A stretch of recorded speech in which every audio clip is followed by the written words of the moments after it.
group. Earlier this summer, I told you about a federal report showing adults and kids in the U.S. are getting more than 50% of their total calories from ultra-processed foods. In the U.S., there is actually no standard definition of what ultra-processed foods are.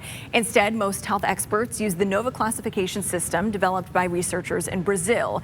It divides food into 4 groups, and the 4th group is ultra-processed, or foods that are significantly altered from their original state through industrial formulations. But back in July, the FDA and USDA announced a joint request for information to gather data to create a federally recognized definition for ultra-processed foods.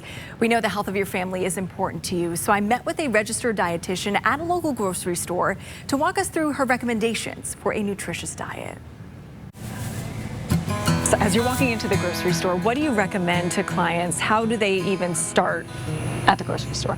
We met Savannah Green so she could talk us through the aisles. It's really important to keep in mind what we call the dietary guidelines for Americans. So that is a framework for helping people understand what a healthy dietary pattern looks like. And so those recommendations include typically a diet that's high in fruits, vegetables, whole grains, lean proteins, low-fat dairy, while attempting to limit things like sodium, saturated fat, added sugar, and excess calories from those nutrients. We start in the produce section, where Savannah says eat the rainbow, a wide variety of different colored fruits and veggies. So there's a couple different ways to think about fruits and vegetables. There's 3 different main options, which would be fresh, frozen, or canned. Savannah says fresh produce is often more expensive, while canned and frozen options are typically more affordable. The number one thing I recommend looking at on a food label when it comes to canned produce is the sodium content. A lot of times fruits and vegetables specifically, will be canned in a liquid that does contain added sodium. And in frozen, watch for added sugars. If we look at one, it's got no sodium, and no added sugars. So, love. Next up is dairy. The USDA guidelines do recommend choosing sources of dairy that are lower in saturated fat when possible. So fat-free or skim milk.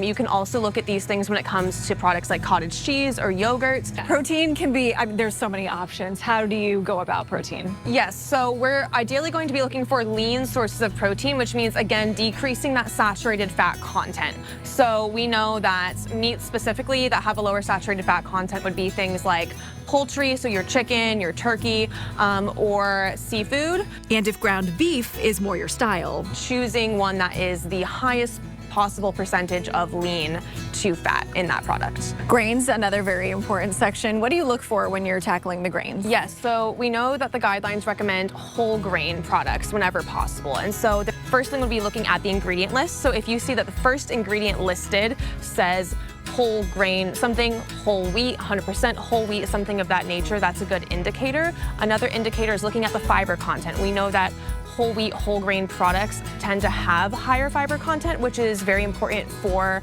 our gut health and bowel regularity. Savannah tells me this is a great way to look at snacks as well. I think it's okay to show our children that whole foods should be the priority and that our kids' snacks can come from whole foods. They can snack on fruits, they can snack on low-fat dairy, yogurt, cottage cheese, vegetables, things like that. And if we start modeling that for them at a younger age, that's going to translate into their knowledge and their skills as they grow older and become adults themselves. Good advice there. Start them young. Savannah also offered 3 tips to keep in mind to help you save some money. Shop around and use the store apps to see what's on sale at different grocery stores. And again, look at frozen or canned options instead of fresh, and shop in season. Getting the produce that's in season is often going to be cheaper.